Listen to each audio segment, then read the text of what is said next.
Welcome to Tour Today Ministries. My name is Grant Luton, And I'm Robin.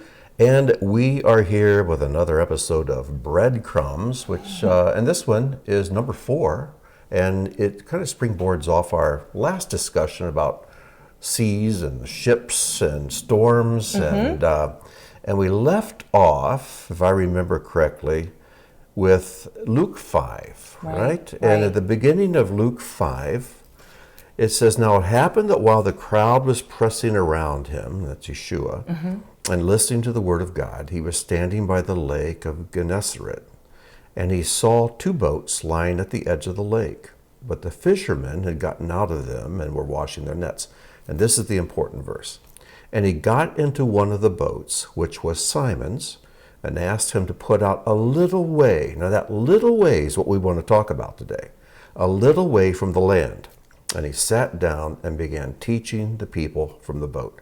Why did he do that? Because if he's in the middle of the crowd, only those right around him could hear what he had to say. But if you're going out in the middle of the lake, nobody could hear what he had to say.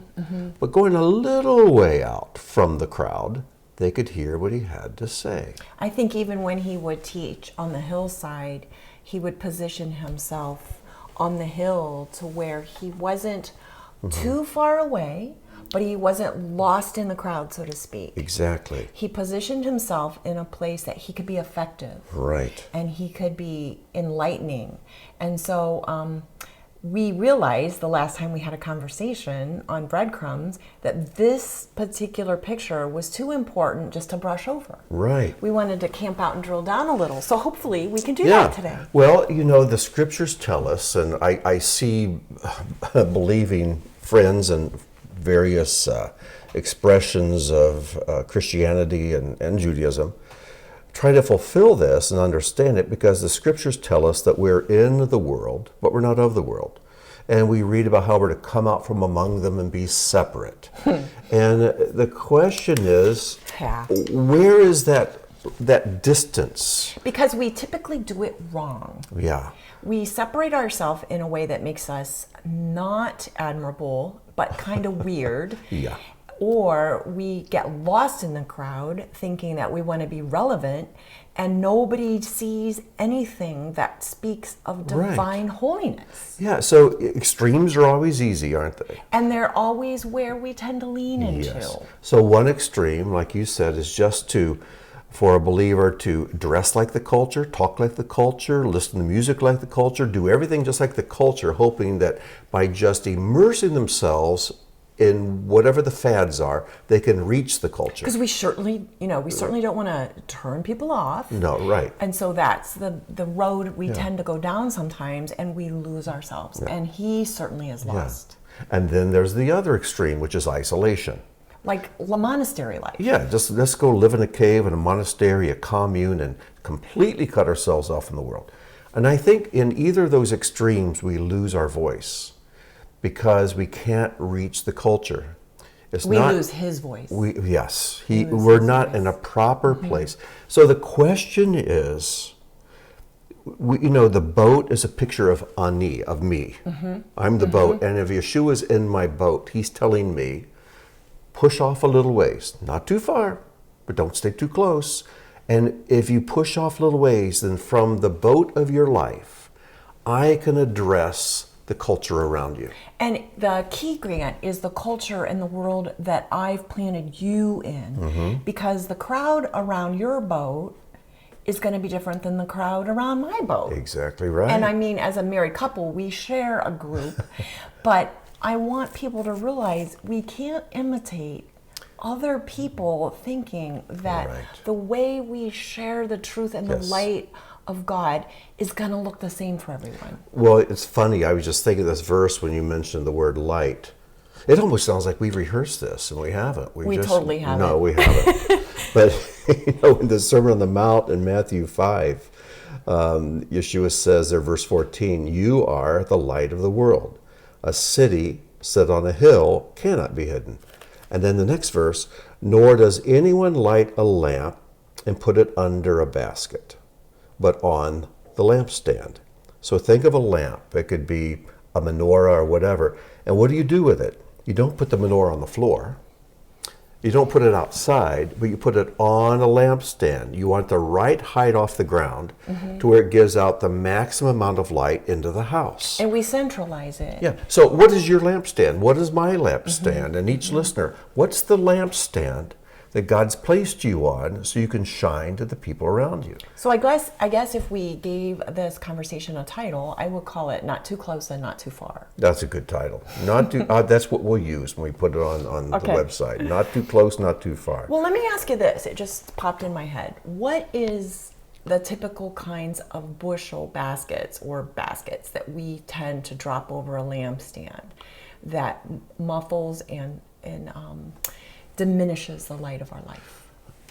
Well, I don't know, but I know if you put a lamp, you put a candle under a basket, that basket's going to catch on fire. And it's going to become destructive instead of effective. Yeah, and there's another place where he talks about you don't put it under your bed. Your bed's going to catch on fire. So in other words, your light can be destructive. It can be destructive to you and everything around you. So we need a proper distance. And so that is the question. Okay. Not too close, not too far. What is the proper distance? Well, there's a word for the proper distance. And in Hebrew, it's the word kadosh. And that is the word we usually translate as holy. But kadosh simply means set apart.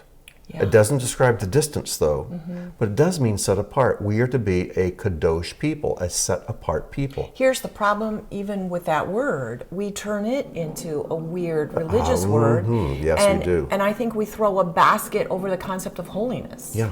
And we turn it into something very, very restrictive and religious, and we lose the meaning. So that set apartness is something really beautiful. Yeah. It Really is, beautiful. absolutely. It's putting the lamp on the lampstand where it belongs so people can see the light and the light can illuminate the culture around us. Well, my principle is you want to understand a word in Scripture, you look at the first place it's used. I usually look at the first 3 places it's used because sometimes they're very distinct, they're very different from each other. So it gives me... You can pull out a principle. Yes, it gives me more of a context. Cool. So the first place we find the word kadosh is in Genesis 2. The creation is done, the 6 days of creation in chapter 1. Then we come to chapter 2. Verse 2 it says, "And on the 7th day God finished his work which he had done, and he rested on the 7th day from all his work that he had done. So God blessed the 7th day and made it kadosh, made it set apart, because on it God rested from all his work that he had done in creation." And of course in Exodus it tells us how we're to treat that day. We're to remember it and keep it set apart, don't do work on it. We're to rest on it, and it gives us instructions. And we struggle with that. Yeah. We struggle with the appropriate set apartness of even the Sabbath day. But there's a principle here in this verse. If we think about it, we take time. Think of the days of the week as in a circle. Okay. All right. That I is know, how he does time. and then mentally, It's a since I was a cycle. child, I always see Monday up in this corner and Wednesday down here, and I see it in a circle in my mind. So you've got the Sabbath, the 7th day. What came before the Sabbath? The 6th day. What comes after the Sabbath? The 1st day. So let's look what happened on the 6th day of the week, and what happened on the 1st day of the week. On the 6th day, God made the animals and man. All right. On the 1st day, God said, "Let there be light." In between, you've got the Sabbath. So look at this as a continuing cycle. Right. We keep going through. Right. The Sabbath day is how man becomes a light in the world. And the in-between is the rest. Yes, because the Sabbath is a day we set apart, but we also set ourselves apart to be with God. I always tell people the Sabbath day is where I basically tell the culture and the rat race and the work week, okay, stop the bus. I'm getting off for 24 hours. You go on without me. I'll pick you up in 24 hours. I'll get back with you. But these 24 hours I'm spending with God, with my family, with my community. I'm going to rest. I'm going to eat good food. I'm going to enjoy good friends. I'm going to make this a day that's wholly set apart to God. And when we do that, I don't act like an animal that was made on the sixth day, but I can become light like on the first day. Here's something that is occurring to me as we talk about this, Grant.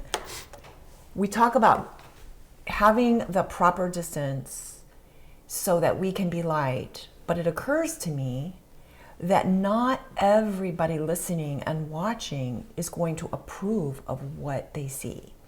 Because our Messiah came into the world as a light to the world. Mm-hmm. And he certainly knew exactly how to establish that perfect distance. That's right. Some people were drawn to that light on a lampstand that was perfect and beautiful and bright. Some people hated it because it exposed something in them that they didn't feel like they wanted to cope with. And the same thing is going to happen as we pursue this life of being a light in a way that is, because I used to think naively that if I did this correctly, that I would have the approval of the crowd all the time. No. And that is not how it works. No. You know, the scriptures tell us the whole world is in darkness. But of all the people in the world, there are some there in that darkness who want light and others that don't. Some love light, they're just looking for it, they don't see it. And others just love the darkness. So God tells us we're to be lights in this world so that people who want light will have something to go towards. Mm-hmm. And we need to be that light. And my mom would always say, how much noise does light make? And, you know, and we can just be light quietly just by being what we're supposed to be.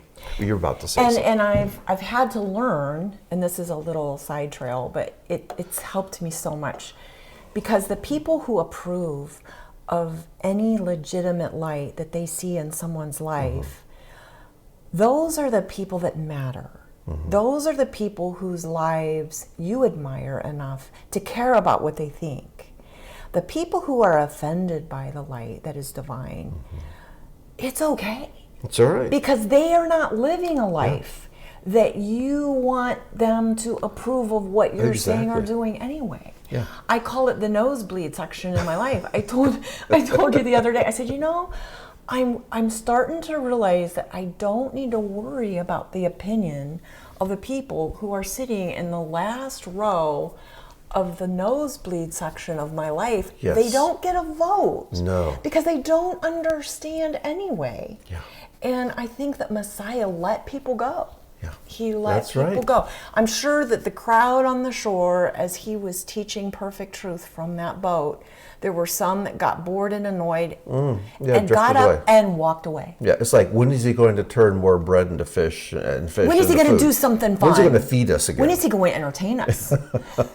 Yeah. Well, so the question is, what is holy? How do we find what holy is and be a holy people? I mean, some people think it means taking up religious practices, wearing religious garments, doing religious things. And of course, you don't have to do anything religious to be holy. Holy means set apart. But the scriptures tell us over and over and over again how to be a holy people. And in fact, those of you listening who are familiar with the blessings and the Jewish formula for blessing, it's this: blessed are you, O Lord our God, King of the universe, who has sanctified us or made us holy, set us apart by his commandments, and has commanded us, and then you go on to whatever the commandment is. Right. He has set us apart by his commandments. So that's the key. That's the key. So that is the sweet spot. That is it. Of living a life, but the way we keep those and the way we observe those. Can't be legalistic. Right. It can't be sloppy. It has to be with intention and out of love for God and love for people. But by keeping his commandments, we maintain the exact right distance from the culture. Not too far, not too close. We're within earshot and eyesight of the culture, but we're not completely mingled in with them. You know what occurs to me? We're commanded not to add to his commandments or take away from his commandments. And my thinking is we tend to add to his commandments in order to Put get more close. distance from the crowd. Well, culture. I think it's to get closer to the crowd and be part of the crowd. I think that, and then we take away from his commandments, and that keeps us way far from the crowd. We'll have to talk later. Okay. Let's think about that one. Because I think of the time before when I was taken away from the Torah. You're right. Not keep his commandments. I was just flipped it. mingled in. You're right. You're Oh, right. okay, all right. Because those days I was in a system of belief that really took away from his commandments. Yes, right. In fact, they kind of obliterated the And commandments. but then in many religions You're right. and in Orthodox Judaism, they add the commandments and Exactly. they're so distant from yes, the people. Yes, exactly. But here are a couple passages, just a few, in Numbers 15, verses 39 and 40. I'll just read the last part of 40, where God is speaking to Moses, says, "So you shall remember and do all my commandments and be holy to your God." Okay. Deuteronomy 28:9. Adonai will establish you as a people holy to himself, as he has sworn to you, if you keep his commandments. If you keep the commandments of Adonai your God and walk in his ways. But then Paul also in Romans 7:12 says, "So the Torah is holy." The Torah is holy. And the commandment is holy and righteous and good. We want to be a holy people. Keep the commandments. It won't put you too distant from the culture to where you're isolated, but it'll keep you from being intermingled with the culture to where they can't see any difference between you at all. And I'm sitting here thinking, how does that look with, skin on? Oh, yeah. And it looks like Messiah. Looks like Yeshua. Because he became flesh and dwelt among us. Yes. And he did it exactly right. Right. He did it exactly right. So I see him having dinner with those that some of the religious people didn't approve of. Mm-hmm. But on the other hand, I saw him in the temple teaching the Torah because he knew it so well. Right. It's amazing. Well, it's, the things that make us a holy people, when we don't study the Torah well enough, what we can do is kind of cherry pick the commandments we like to keep and try to bank our holiness in those few commandments. And disregard the ones that don't suit us. Yes. Right. Well, the Torah is 5 books. And the middle book, you could think of this as the middle stalk of the menorah. You have Genesis, Nexus on one side, Numbers, Deuteronomy on the other, and you have Leviticus in the middle that holds up the lampstand. And Leviticus is the handbook for the priest.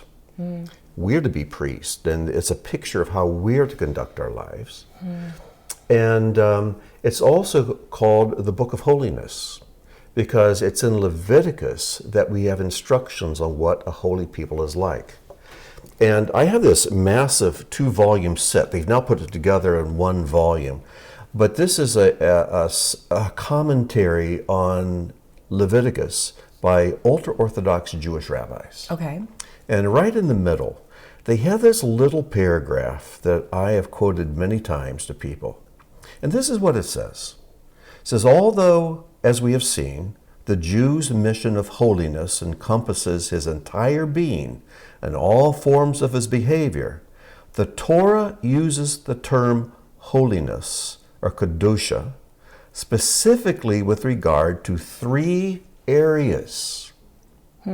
So Leviticus uses the term holiness and holy life in specifically in regards to 3 areas. And these are ways that we can be not too close and not too far. Yes, here they are. Idolatry, sexual immorality, and forbidden foods. And then the quote, one who curbs himself from forbidden activities in those areas is on the way to holiness. But one who indulges in those vices is tameh, contaminated. So there are 3 areas in which the book of Leviticus specifically states this is what a holy people does. Okay. They avoid idolatry. They avoid sexual immorality. They avoid non-kosher or forbidden foods. And you don't dabble. I mean, those are things you have to really be determined to avoid. Yes, and this has to do with my worship. My worship belongs to God, not to idols. It has to do with my intimacy, my relationships, sexual immorality I'm to put away, and also with my body itself. I don't put forbidden things into this temple of God's Spirit. Boy, haven't we joined the crowd in all three of those areas even as a believing culture?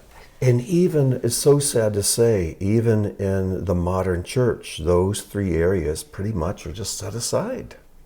You know, it is compromised at least. Well, earlier I used the word obliterated, and it's so tragic. It is.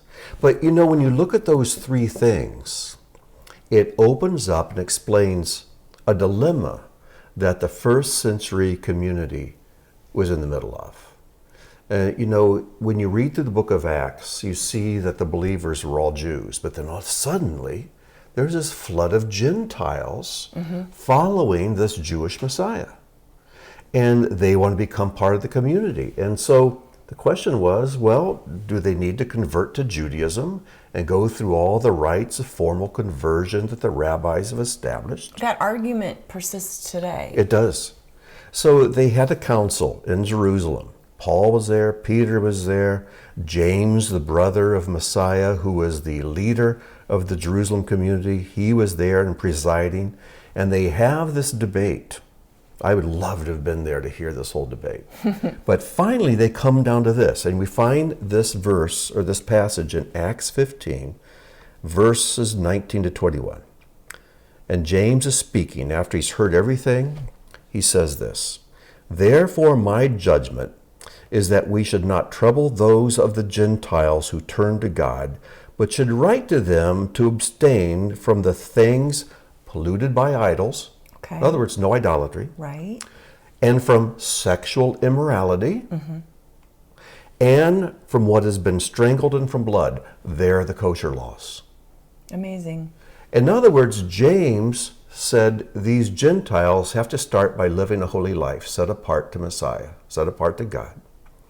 Leviticus tells us the three things that earmark a holy people. So the Gentiles need to practice these three things: abstention from idolatry, abstention from sexual fornication, abstention from forbidden foods. But then, I got to read the next verse, because that's the starting point, not the ending point. "For from ancient times, ancient generations, Moses, or the Torah, has in every city those who proclaim him." In other words, the Torah is read in every city, "for he is read every Sabbath in the synagogues." So, if they're practicing holiness, and they're careful in these three areas, on Shabbat, on the Sabbath, they go to the synagogue. What are they going to hear read? The Torah of Moses. They're going to read the Torah and learn how to live. Learn how to live a life. I'm sitting here picturing the image of getting in a boat and pushing off from shore just the right distance. And in my mind, those three things that are mentioned are the first essential, basic way we push away in order that we can continue. Yes. And to be learning and to be sharing and to be effective and to walk this life out. So you have these three things, but then James says, now if you're doing these three, you go on to the fourth, which is the Sabbath. And the fifth, which is studying the Torah. And the sixth, which would be living out it goes on. So this is the launching pad. But it begins with maintaining the right distance from the culture. Not too far, not too close. And God's commandments are designed to make us exactly the right distance. And when we keep his commandments in their pure form as they are presented in the Torah, without adding to them or taking away from them, we'll be a light to our generation. It's the way we align our life with him in a way that there isn't that spiritual muddy dissonance that makes it ineffective. Right.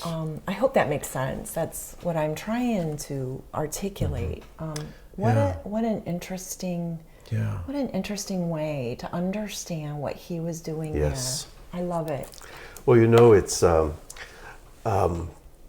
we look at the culture and we can try to think, oh, I'm going to emulate that. Or we can look at the culture saying, I'm going to do just the opposite of the culture. But in either case, you're being controlled by the culture.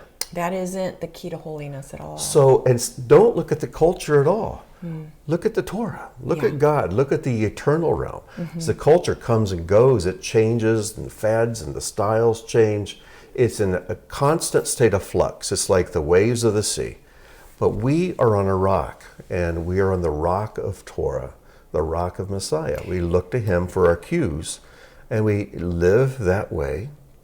And we're going to be something stable. We're going to be light to this culture that's desperate to know how to live. It's funny when you go back to the beginning of his people receiving these holy guidelines for life. It's like he's saying, you can keep doing what you're doing, but there is a way to be elevated and live and reflect me, because that's the whole purpose for your life.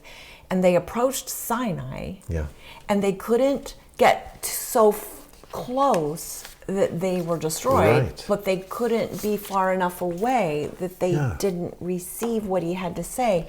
There was just the right distance, even in the way they initially were encountered those commandments. Well, I'm glad you brought that up, because I was thinking of the second place we find the word kadosh, and that's in the book of Exodus.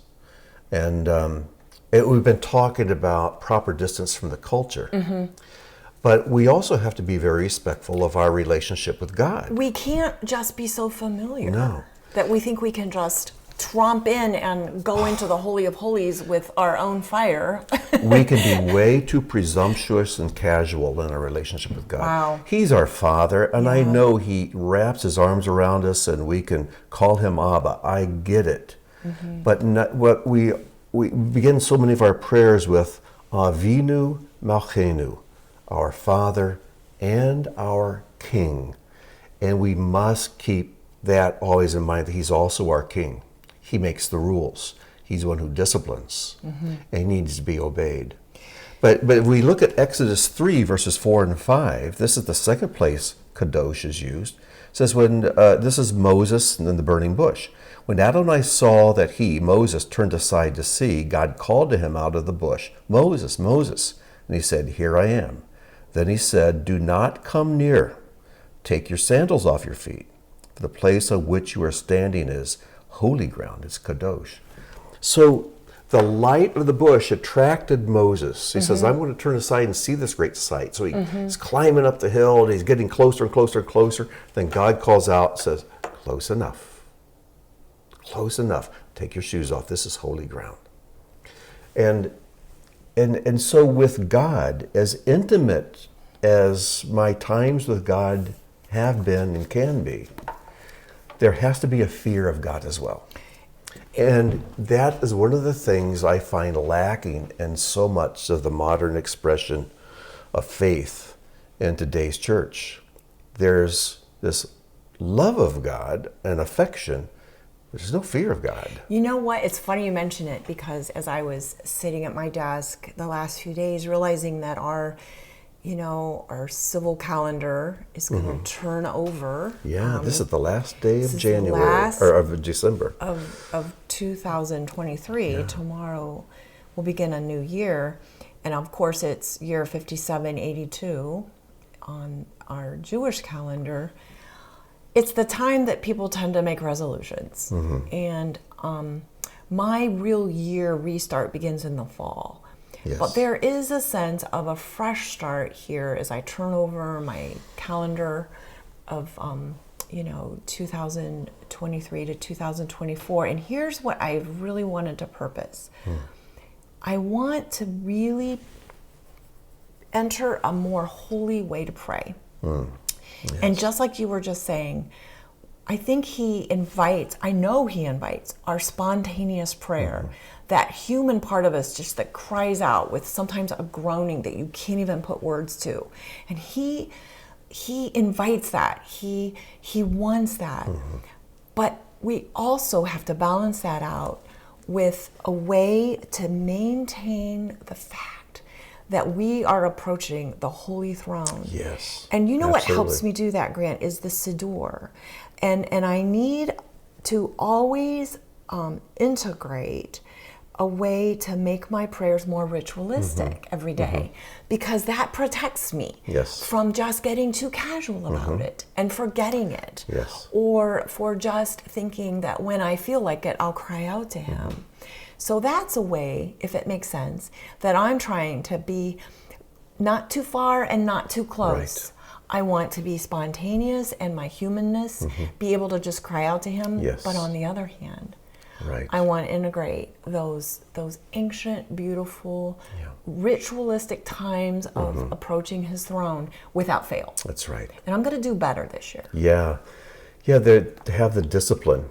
To have the discipline. To have the discipline to approach God with fear and humility, but to also hear his warm, loving Father's voice. To hold those two in tension and to hold them in balance, that's kadosh. It is. It is. Well, we could probably talk about this for a long, long time yet, but this is about long enough. And I was just thinking, I know we have a lot of new listeners, and many of you may not be aware that Robin and I did a year-long series, a weekly series called Parsing the Portion, where we discuss the weekly Torah portion. So if you're not aware, that's also available on our website and YouTube and on the podcast.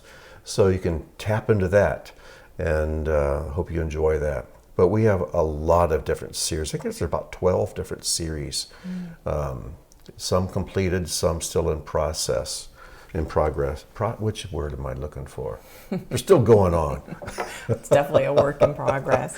But so please explore our website, TorahTodayMinistries.org, and you can find the teachings there with all the notes you can print out. And you can also find us, well, wherever you listen to this right now. So just a little plug as we enter into the new year, 2024. And we want it to be a beautiful new year. Yes. As his people, and a light as the world continues. That's right. To get darker. That's right. And a light that isn't hidden. That's right. We want to be a light on a hill. So hopefully these conversations are going to be an inspiration and an encouragement how to do that. Yeah. We want to be practical, but we also want to be to remind ourselves and others that there is a source of wisdom. Yes. That never changes. It's an eternal source of wisdom. Yep. That's for sure. Well, I guess that's it. So until next time, we want to wish you shalom, happy new year, and may God bless. Shalom.